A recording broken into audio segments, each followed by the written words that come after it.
बिस्मिल्लाहिर्रहमानिर्रहीम। Dear student, अस्सलाम वालेकुम। Lecture number 4, course title differential equations, power series and Laplace transform. Course code है जी MAT 102।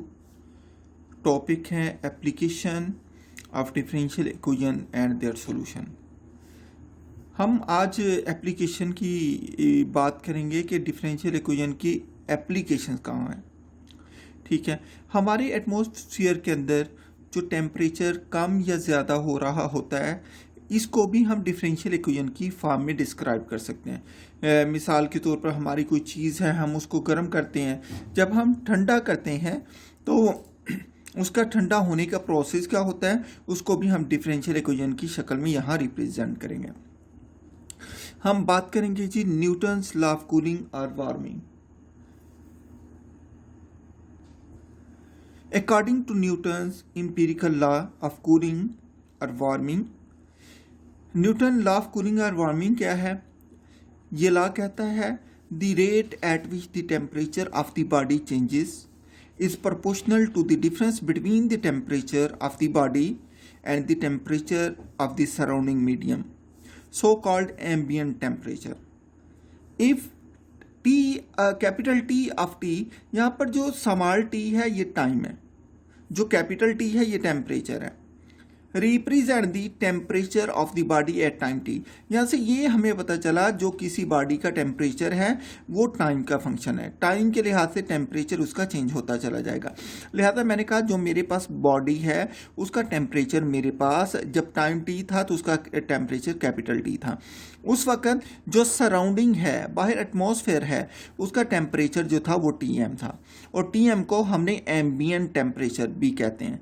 तो TM is the temperature of the surrounding medium and DT over DT small, the rate at which the temperature of the body changes, then the mathematical statement of Newton's law of cooling warming is written as।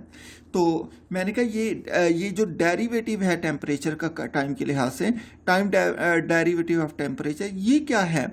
ये दोनों temperature, ये capital T क्या था? Body का temperature. TM क्या है? ये surrounding temperature है। इन दोनों का जो डिफरेंस है ये इस चेंज के बराबर है, इसके प्रोपोर्शनल है। तो मैंने कहा time derivative of temperature is directly proportional to T minus TM। या जब हमने प्रोपोर्शनैलिटी को ख़त्म किया तो यहाँ पर क्या आ गया? K आ गया। मैंने यहाँ कहा यहाँ K जो है ये प्रोपोर्शनैलिटी कांस्टेंट है, यहाँ पर K पर डिपेंड करता है। अगर K पॉजिटिव है तो इट मीन्स के इससे मल्टीप्लाई होने के बाद इसकी वैल्यू बढ़ेगी। अगर K नेगेटिव है तो इससे मल्टीप्लाई होने के बाद इसकी वैल्यू कम होगी। ठीक है, तो यही हमने इसको मैंने आगे K पर कंडीशन लगा दी है। इन आइदर केस कूलिंग और warming, if TM is a constant, it stand to reason that K is less than 0। तो ये इस पर डिपेंड करेगा TM कांस्टेंट है या TM वेरी कर रहा है, तो उसी लिहाज से कूलिंग या वार्मिंग होगी। बाकी K पर भी कंडीशन आ जाएगी, K पॉजिटिव है या K नेगेटिव है। एग्जाम्पल है इसी की, मैं एक एग्जाम्पल करने जा रहा हूँ। तो यहाँ पर हम कहते हैं when a cake is removed from an oven, its temperature is measured at 300 Fahrenheit. 3 minutes later, its temperature is 200 Fahrenheit. How long will it take for the cake to cool off to a room temperature of 70 degree Fahrenheit? हमारे पास एक cake है, हमने उसे oven से निकाला तो उसका temperature जो था वो 300 फ़ारेनहाइट था। 3 मिनट गुजरने के बाद उसका टेम्परेचर 200 फ़ारेनहाइट रह गया। हम उस केक को ठंडा करना चाहते हैं 70 डिग्री फ़ारेनहाइट तक, तो हमने ये बताना है कि 70 डिग्री फ़ारेनहाइट जो है ये रूम टेम्परेचर है। तो मैंने कहा केक को इस टेम्परेचर तक आने के लिए कितना टाइम लगेगा? तो यहाँ पर मैंने ये बताया, यहाँ पर जो 70 डिग्री है ये एटमॉस्फेरिक टेम्परेचर है, ये इसको एम्बिएंट टेम्परेचर भी कहते हैं। तो by Newton's law of cooling और वार्मिंग वी नो दैट, हमने वो लॉ लिखा यहाँ पर time derivative of temperature is equal to k into t minus 70। यहाँ पर टी एम जो था वो 70 था, मैंने टी एम की वैल्यू पुट कर दी। जब हमने ओवन से निकाला था तो टाइम ज़ीरो था, जब टाइम ज़ीरो था तो उसका टेम्परेचर 300 फ़ारेनहाइट था। 3 मिनट के बाद जब टाइम 3 मिनट गुजर गए तो टी ऑफ 3 पर क्या हो गया, टेम्परेचर कम होकर 200 फ़ारेनहाइट हो गया। तो हमने देखा कि इक्वेशन 1 को हम सेपरेट कर सकते हैं, इसमें टी को अलग कर सकते हैं और टाइम को अलग कर सकते हैं, टेम्परेचर को अलग। तो मैंने इसको, ये जो मेरे पास कोफिशिएंट था, इसको दूसरी तरफ आकर ये डिवाइड हो गया, डी टी के साथ जाकर मल्टीप्लाई हो गया। दोनों तरफ हमने क्या किया, हमने दोनों तरफ इंटीग्रेट कर दिया, इधर भी इंटीग्रेशन ले ली, इधर भी इंटीग्रेशन ले ली। ठीक है, हमने देखा कि यहाँ पर ये जो इंटीग्रेशन है ये टेम्परेचर के लिहाज से, ये जो इंटीग्रेशन है टाइम के लिहाज से। ठीक है, यहाँ पर टेम्परेचर का डिफरेंशियल है, यहाँ पर टाइम का डिफरेंशियल है, इसमें कन्फ्यूजन नहीं होनी चाहिए। हमने देखा नीचे वाले का टेम्परेचर के लिहाज से डेरिवेटिव क्या बनता है, 1 बनता है, लिहाजा ऊपर कुछ नहीं है तो 1 है, तो मैं इसको लिख सकता हूँ डेरिवेटिव ऑफ दिस। जब हमारे पास ऊपर फंक्शन आ जाए और जब हमारे पास नीचे फंक्शन आ जाए और ऊपर फंक्शन का डेरिवेटिव आ जाए तो हम उसे नेचुरल लॉग की शक्ल में लिख देते हैं। ये इसका integration natural log T minus 70 हो गया, इसका क्या आ गया के, इसका डेरिवेटिव टी हो आ गया प्लस C1 हो गया। अब हम क्या करते हैं, हम यहाँ पर दोनों साइड पर एंटी लॉग लेते हैं, लिहाजा हमने दोनों साइड पर एंटी लॉग ले लिया। यहाँ पर हमने दोनों तरफ एंटी लॉग ले लिया तो ये ई की पावर में आ गए, ये नेचुरल लॉग और ये एक्सपोनेंशियल कैंसिल हो गए, यहाँ पर टी माइनस 70 आ गए। यहाँ पर क्या बचा, ये क्योंकि दोनों ऐड हो रहे हैं तो मैंने दोनों को अलग अलग करके एक्सपोनेंशियल की पावर में लिख दिया। तो यहाँ पर टी क्या बचा, 70 उधर जाकर ऐड हो गया, plus into e raise to power C1 को मैंने पहले लिखा, e raise to power k t को बाद में लिख दिया। यहाँ पर हम लेट करते हैं कि जो C2 है it is equal to e raise to power C1। So मैंने कहा इस ऊपर वाली एग्जाम्पल, ऊपर वाली लाइन में जो ये टर्म है हम इसको C2 पुट कर देते हैं, तो ये t वैसे का वैसे इज इक्वल टू 70 वैसे का वैसे plus e raise to power C1 क्या हो गया, C2 हो गया, e raise to power KT आ गया। ठीक है, अब हम कंडीशन अप्लाई करते हैं जो कि कंडीशन हमें गिवन थी। कंडीशन के अंदर क्या कहा था उसने कि जब हमने ओवन से निकाला था टाइम 0 था, जो टेम्परेचर था वो 300 फ़ारेनहाइट था।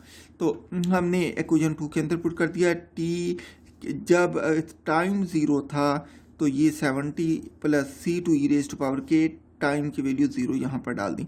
तो टी कैपिटल किसके बराबर था, 300 के, तो टी कैपिटल की वैल्यू 300 डाल दी, 70 वैसे का वैसे plus C2 e raise to power 0। E raise to power 0 क्या होता है हमें पता है, 1 होता है, लिहाजा 300 वैसे का वैसे is equal to 70 plus C2 into 1 हो गया। तो यहाँ से हमने कांस्टेंट की वैल्यू निकाल ली, कांस्टेंट किसके बराबर आ गया, C2 is equal to 300 minus 70 degree, so C2 is equal to 230 degree Fahrenheit आ गया। तो हम इस कांस्टेंट की वैल्यू इक्वेशन नंबर 2 के अंदर पुट कर देते हैं। जब हमने इस कांस्टेंट की वैल्यू इक्वेशन नंबर 2 के अंदर पुट किया तो ये हमारे पास क्या बन गया, टी वैसे का वैसे 70 वैसे का वैसे, C2 की जगह क्या आ गया, 230 डिग्री आ गया, e raise to power KT आ गया। तो अब हम इसके अंदर दूसरी कंडीशन पुट करते हैं ताकि हम यहाँ से K की वैल्यू निकाल लें। तो हमने लिखा, मैं जब केक को ओवन से निकाले 3 मिनट गुजर चुके थे तो टी ऑफ 3 उसका टेम्परेचर कितना हो गया था, 200 डिग्री फ़ारेनहाइट हो गया था। लिहाजा इक्वेशन 3 के अंदर पुट करते हैं, when time is equal to 3 minute then t of 3 is equal to 200 degree Fahrenheit. तो टी ऑफ 3 पुट किया, 70 पुट किया, प्लस 230 पुट किया, e raise to power k, t की जगह 3 आ गया, 3 मिनट गुजर गए। तो अब टी ऑफ 3 क्या हो गया, 200 डिग्री फ़ारेनहाइट, यहाँ पर 200 is equal to 70 plus 230 e raise to power 3 k. तो 70 इधर आकर माइनस हो जाएगा, तो 200 minus 70 is equal to 230 e raise to power 3 k. यहाँ पर ई रेज टू पावर 3 के क्या बचा, यहाँ पर 130 और ये 230 इधर आकर डिवाइड हो गया, 0 से 0 कैंसिल, ये किसके बराबर हो गया, 13/23। So e raise to power 3 k is equal to 13/23 taking anti log on both side. दोनों साइड पे हमने एंटी लॉग ले लिया, जो पावर है वो शुरू में आ जाएगी, ये नेचुरल लॉग ई बच गया, ये natural log as it is आ गया। ठीक है, ये natural log of exponential is equal to 1, लिहाजा ये क्या हो गई, टर्म हमारे पास 1 हो गई। तो हम यहाँ से क्या करेंगे, हम यहाँ से k की वैल्यू फाइंड कर लेंगे। So 3k is equal to natural log 13/23, k किसके बराबर आ गया, 3 उधर जाकर डिवाइड हो गया, नेचुरल लॉग 13/23 वैसे का वैसे। हम k की वैल्यू जो है क्वेश्चन नंबर 3 में पुट कर देंगे। जब हम इनकी वैल्यू निकालते हैं कैलकुलेटर के साथ तो हमारे पास k की वैल्यू आती है दैट इज इक्वल टू -0.19018 आ जाता है। ठीक है, तो हमने k की वैल्यू किसके अंदर, इक्वेशन 3 के अंदर पुट की, t is equal to 70 plus 230 e raise to power k की जगह -0.19018 पुट किया, t वैसे का वैसे। तो हमने ये फाइंड करना है कि k कितनी देर बाद ठंडा हो जाएगा। तो हमने लिखा the cake will cool off at t is equal to 70 degree when t approaching to infinity. मतलब यहाँ पर जब t वेरी लार्ज हो जाएगा, वेरी लार्ज हो जाएगा, यहाँ टाइम जो है आपने देखा है मिनट के अंदर है, जब मिनट काफ़ी ज़्यादा हो जाएंगे तो जो टेम्परेचर होगा वो 70 के क्लोज होता चला जाएगा। लिहाजा मैंने कहा जब टाइम इन्फिनिटी को अप्रोच करेगा तो यहाँ इन्फिनिटी ये क्या हो गया, t is equal to 70 plus 230 e raise to power minus infinity. So t is equal to 70, यहाँ पर 230 ये पावर नेगेटिव है, नीचे जाकर पॉजिटिव हो गई, तो t is equal to 70 plus 230 e raise to power infinity infinity होता है, t is equal to 70, some number over infinity क्या होता है, 0 होता है, and t is equal to 70 degree. Next हम देखते हैं जी, एग्जाम्पल नंबर 2 है, a fossil bone is found to contain 1,000 of the C14 level found in living matter. Estimate the age of the fossil. तो उसने कहा कि उसे एक फोसल बोन मिली है, ठीक है, जिसके अंदर कार्बन का 1000 जो है आइसोटोप कार्बन का कौन सा C14, उसका हमने देखना है कि 1000 of C14 level found in living matter. तो हमने उसकी एज फाइंड करनी है कि उसकी एज क्या है। ये 1000 गिवन है, मतलब हमने ये फाइंड करना है इसकी लाइफ 1/1000 पे। ठीक है, तो इसके लिए हमने सॉल्यूशन देखा। इसके लिए जो हम मॉडल जो प्रपोज किया गया है इसकी लाइफ फाइंड करने के लिए जो हम इस्तेमाल करते हैं वो होता है a of t is equal to a not e raise to power k t. हम इसी में वैल्यू पुट करके इसको सॉल्व करते हैं। The method is based on the knowledge that the half-life of radioactive C14 is approximately 5600 years। तो जो carbon का C14 आइसोटोप होता है इसकी जो हाफ लाइफ मालूम की गई है एक्सपेरिमेंटली वो होती है 5600 ईयर्स। ये आपने याद रखनी है कि कार्बन C14 की हाफ लाइफ इतनी होती है। Here first we determine the value of the decay constant k. यहाँ पर हम पहले के की वैल्यू फाइंड करेंगे कि के की क्या वैल्यू है for half life. Half life के लिए हम क्या लेंगे, ए ऑफ टी को हम हाफ ए नॉट ले लेंगे। ठीक है, हाफ लाइफ के लिए क्योंकि पहले हमने के की वैल्यू फाइंड करनी है, के की वैल्यू फाइंड किस लिए करनी है, हाफ लाइफ के लिए, मतलब के की क्या वैल्यू हो तो हाफ लाइफ बनेगी। तो इसके लिए हमने ए ऑफ टी की जगह क्या पुट कर दिया, half a not. A not से ए नॉट कैंसिल हो गया, बाकी 1/2 is equal to e raise to power. यहाँ पर हमने जो के टी था ना, टी की जगह 5600 ईयर डाल दिए, के वैसे का वैसे। दोनों तरफ हमने नेचुरल लॉग ले लिया, तो ये क्या हो गया नेचुरल लॉग, ये दो डिवाइड हो रहे हैं तो बाद वाला माइनस हो जाएगा।